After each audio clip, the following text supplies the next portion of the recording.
Hello friends, welcome to Tamil சமையல். இன்றைக்கி நம்ம சேனலில் கஸ்டர்ட் பவுடர் எப்படி செய்கிறதுன்னு பார்க்கலாம். அந்த கஸ்டர்ட் பவுடர் வச்சு ரொம்ப ஈஸியாக ஃப்ரூட் கஸ்டர்ட் எப்படி செய்கிறதுன்னு பார்க்கலாம். இப்போ வெயில் காலம் ஆரம்பித்தாச்சு இல்லையா, ஜில்லுன்னு ஏதாவது சாப்பிட்டா நல்லாயிருக்குன்னு தோணும். அந்த சமயத்தில் நம்ம இந்த மாதிரி நிறைய பழங்கள் சேர்த்து ஃப்ரூட் கஸ்டர்ட் சாப்பிடும்போது ரொம்ப டேஸ்ட்டாகவும் அதே சமயத்தில் ஹெல்த்தியாகவும் இருக்கும். ஃபஸ்ட்டு இந்த ரெசிபி பண்ணுறதுக்கு ஒரு மிக்ஸி ஜார் எடுத்துக்கோங்க. மிக்ஸி கொஞ்சம் கூட ஈரம் இல்லாத மாதிரி பார்த்துக்கோங்க. இதில் 1 கப் சர்க்கரை சேர்த்துக்கலாம். சர்க்கரையை இந்த மாதிரி நல்லா ஃபைன் பவுடராக அரைச்சி எடுத்துக்கோங்க. இப்போ இது கூட 1 கப் பால் பவுடர் சேர்த்துக்கலாம். நீங்கள் சர்க்கரை எந்த கப்பில் எடுத்தீங்களோ அதே கப்லேயே எல்லா அளவுகளும் எடுத்துக்கோங்க. கூடவே 1 கப் கார்ன்ஃப்ளவர் மாவு சேர்த்துட்டு மறுபடியும் இதை அரைச்சி எடுத்துக்கலாம். அதுக்கப்புறம் கொஞ்சமாக ஃபுட் கலர் சேர்த்துக்கலாம். நான் இன்றைக்கி எல்லோ ஃபுட் கலர் சேர்க்குறேன். 1 டீஸ்பூன் வெனிலா எசன்ஸும் சேர்த்துட்டு இதை மறுபடியும் நல்லா அரைச்சி எடுத்துக்கலாம். ஃபுட் கலர் ஆப்ஷனல் தான், உங்களுக்கு வேண்டாம்னா ஸ்கிப் பண்ணிக்கோங்க. இப்போ பாருங்கள், எல்லாத்தையும் நல்லா அரைச்சி எடுத்துகிட்டு வந்துட்டேன்.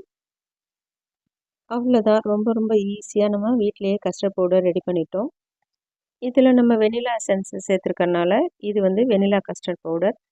நம்ம விருப்பத்துக்கு எந்த ஃப்ளேவர் வேணாலும் யூஸ் பண்ணிக்கலாம். மேங்கோ ஃப்ளேவர், அப்புறம் ஸ்ட்ராபெரி, அந்த மாதிரி எந்த ஃப்ளேவர் எசன்ஸ் வேணாலும் நம்ம சேர்த்துக்கலாம். இந்த வெனிலா கஸ்டர்ட் பவுடரை யூஸ் பண்ணி நம்ம நிறைய ரெசிபிஸ் பண்ணியிருக்கோம். நம்ம சேனலில் ஏற்கனவே வெனிலா ஐஸ்கிரீம், அப்புறம் சாக்லேட் ஐஸ்கிரீம், மேங்கோ ஐஸ்கிரீம் எல்லாமே செஞ்சுருக்கோம். அந்த வீடியோவோட லிங்க் எல்லாமே நான் டிஸ்கிரிப்ஷனில் கொடுக்குறேன், செக் பண்ணி பாருங்கள். இப்போ ஃப்ரூட் கஸ்டர்ட் எப்படி செய்கிறதுன்னு பார்க்கலாம். அதுக்கு ஒரு சின்ன பவுலில் 1 டேபிள் ஸ்பூன் அளவுக்கு நம்ம ரெடி பண்ணி வச்சுருக்கிற கஸ்டர்ட் பவுடர் எடுத்துக்கலாம். கூடவே 1/4 கப் அளவு பால் சேர்த்து இதை நல்லா கட்டி இல்லாமல் மிக்ஸ் பண்ணிக்கலாம். நான் காய்ச்சி ஆற வச்ச பால் தான் சேர்த்துருக்கேன். இந்த மாதிரி கொஞ்சம் கூட கட்டிகள் இல்லாமல் நல்லா மிக்ஸ் பண்ணி எடுத்துக்கோங்க. இப்போ இது இருக்கட்டும். கஸ்டர்ட் பால் செய்கிறதுக்கு நான் 1/2 லிட்டர் பால் எடுத்திருக்கேன். ஸ்டவ்வை மீடியம் ஃப்ளேமில் வச்சுட்டு பால் நல்லா கொதிக்க வச்சுக்கோங்க. பால் இப்போ பொங்கி வருது பாருங்கள். ஒரு தடவை பால் நல்லா இந்த மாதிரி மிக்ஸ் பண்ணி விட்டுக்கோங்க. அதுக்கப்புறம் நம்ம கஸ்டர்ட் பவுடரை மிக்ஸ் பண்ணி வச்சுருக்கோம்ல, அதை சேர்த்துக்கலாம். அது சேர்க்குறதுக்கு முன்னாடி நல்லா மிக்ஸ் பண்ணிவிட்டு சேர்த்துக்கோங்க. ஏன்னா அது அடியில் போய் தங்கியிருக்கும், அதுக்காக. இந்த மாதிரி நல்லா மிக்ஸ் பண்ணிவிட்டு சேர்த்துட்டு உடனேவே நம்ம பால் நல்லா மிக்ஸ் பண்ணிகிட்டே இருக்கணும். நம்ம கஸ்டர்ட் பவுடரை சேர்த்துருக்கனால சீக்கிரமாகவே கெட்டியாகிடும், அதுக்காக நல்லா மிக்ஸ் பண்ணிக்கோங்க. இந்த ஸ்டைலில் நம்ம கைவிடாமல் கலந்துக்கிட்டே இருக்கணும். அப்போ தான் அடி பிடிக்காமல் இருக்கும். பாருங்கள், இந்தளவுக்கு பால் நல்லா திக்காகி வந்திருக்கு. இந்த ஸ்டேஜில் நம்ம சர்க்கரை சேர்த்துக்கலாம். நான் 1/4 கப் அளவு சர்க்கரை சேர்த்துக்கிறேன். இது மீடியம் இனிப்பாக தான் இருக்கும். உங்களுக்கு நிறைய சர்க்கரை வேணும்னா நீங்கள் இன்னும் கூட சேர்த்துக்கலாம். சர்க்கரை கரையிறது வரைக்கும் நல்லா மிக்ஸ் பண்ணிக்கோங்க. இப்போ சர்க்கரையெல்லாம் நல்லா கரைஞ்சாச்சு. நம்ம ஸ்டவ் ஆஃப் பண்ணிவிட்டு இதை நல்லா ஆற வச்சுக்கலாம். இந்த ஸ்டேஜ்லேயே நம்ம ஸ்டவ் ஆஃப் பண்ணிடலாம்.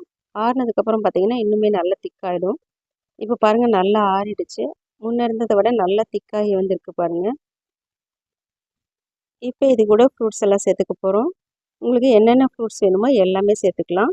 நான் இன்றைக்கி ஆப்பிள், பச்சை திராட்சை, அப்புறம் கருப்பு கலர் திராட்சை, கொஞ்சமாக மாதுளம்பழம் சேர்த்துருக்கேன்.